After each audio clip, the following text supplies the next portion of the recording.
Hi, my name is Christian Carpeso and I'm the author, creator, and owner of ChristianCarpeso.com. I'm also an OFW or an overseas Filipino worker here in Dubai, UAE, and a part-time online network marketer.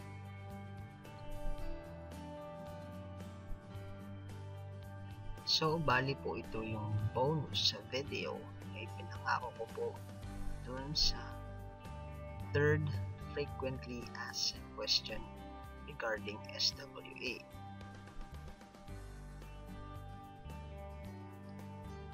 So kung sinubaybayan nyo po yung aking 3 video series, ito po ay tungkol sa frequently asked question regarding SWA. Ang mga question po ito ay: what is Supreme Wealth Alliance Ultimate or SWA Ultimate? What is the product of SWA Ultimate? And what is the perfect pay plan system? So kung hindi nyo pa po napapanood yung video yun, maaari nyo pong puntahan ang aking website doon sa ChristianCarpeso.com. Nandun po yung 3 video. Pwede nyo po sila uling panoorin. So bali ang bonus video po ito ay tungkol po sa should ask questions regarding SWA. So bakit po should ask questions? Kung mapapansin po natin dun po sa frequently asked questions, yun po yung mga questions na madalas tinatanong ng mga customer.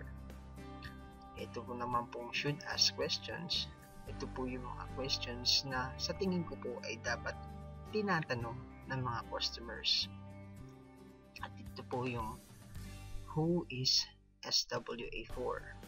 Ibig pong sabihin, para kanino po ba itong SWA opportunity nito? So bago ko po sagutin ang question na yon, uunahin ko po muna kung kanino po hindi applicable itong SWA opportunity nito.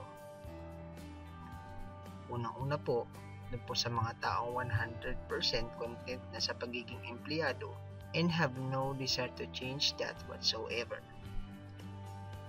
Pangalawa po, dun sa mga taong dinidespise ang network marketing at mas gusto pa na ilibing sila ng buhay kaysa po ma-associate doon. Number 3 po, yung mga taong ayaw talaga sa business in general.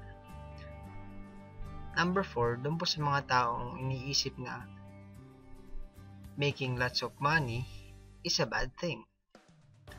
Number 5, yun naman po mga taong walang sapat na puhunan para mapatakbo ang isang business. Kasi po itong SWA, katulad po nung sabi ko dun sa FAQ number 1, ito po ay isang online business. So covered po ito. Kailangan nyo rin po ng funds para masimulan ang opportunity nito. Yung po mga taong scared to death of anything that involves risk. Sa mga tao naman po na marami ng pera at hindi na po naghahanap ng iba pang bagay. Sa mga tao pong walang talent sa pagiging entrepreneur. Sa mga tao din pong kontento na kung nasaan sila ngayon sa kanilang buhay at walang desire na magbago. Sa mga taong walang oras. Sa mga taong walang pakialam. At sa mga taong gustong yumaman ng mabilis. So bali ito po yung mga tao na hindi po applicable tong SWA. So kung isa po kayo doon sa mga nabanggit ko, pwede nyo na pong i-pause ang video nito at i-continue nyo po yung inyong ginagawa habang nag-i-internet. Kasi po, ayaw ko pong sayangin ang inyong oras kasi alam ko po na mahalaga ang inyong oras. So, you are free to stop this video and close this webpage. But kung kayo po ay talagang interesado, sasabihin ko po kung para kanino po itong SWA opportunity or who is SWA for. So, ito po ay para sa mga taong pagod ng maging empleyado. Katulad ko po, isa po akong OFW, ako po ay isang employee na nagtatrabaho sa isang kumpanya. Andun po yung desire ko na tumigil na rin po sa pagiging empleyado, yung magkaroon po ako ng makapiling ko po yung aking pamilya, lalong-lalo na po yung meron po akong 3 months old na daughter. Andun po yung desire ko na makapiling po sila at makasama po sila. At sa pamamagitan po ng SWA opportunity na ito, maaari ko pong magawa yun. Para din po ito sa mga taong hindi natatakot na magbago who are not afraid of change. Kumbaga po, willing po silang mag-accept ng challenge para po sa improvement ng kanilang buhay. Para din po ito sa mga taong naghahanap ng extra income. Sa mga tao pong naghahanap ng part-time income. At sa mga taong naghahanap ng full-time income bukod dun sa kanilang trabaho. Kasi po yung iba po, ayaw na po maging empleyado, naghahanap po sila ng alternative na full-time income other than sa pagiging empleyado. Tapos po sa mga taong naghahanap ng financial freedom at sa mga taong naghahanap ng time freedom. Sa mga tao pong not afraid of taking risks. At doon po sa mga taong willing to do the initial work of building an online business and can stick to what is needed to make it successful.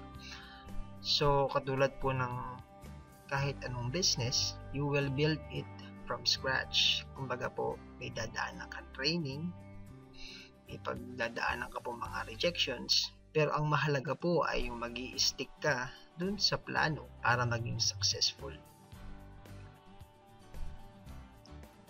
So, if you are any of this, sa mga nabanggit ko po na kung kanino compatible itong SWA opportunity, ini-invite ko po kayo na mag-join under me. Bisitahin nyo lang po yung aking website na christiancarpeso.com and click nyo lang po itong take action and get started now button, and it will take you dun sa opportunity po ng SWA. So again, thank you po for watching this should ask question video regarding SWA. Ito po yung question na sa palagay ko po ay dapat itinatanong ng mga interesado po sa opportunity na to. So bukas po, meron pa po uling isang bonus video. Ito po yung bonus video number 2. Abangan po natin yung bukas. I-release ko po yung video ito. So again, this is Christian Carpeso of christiancarpeso.com. Have a nice day.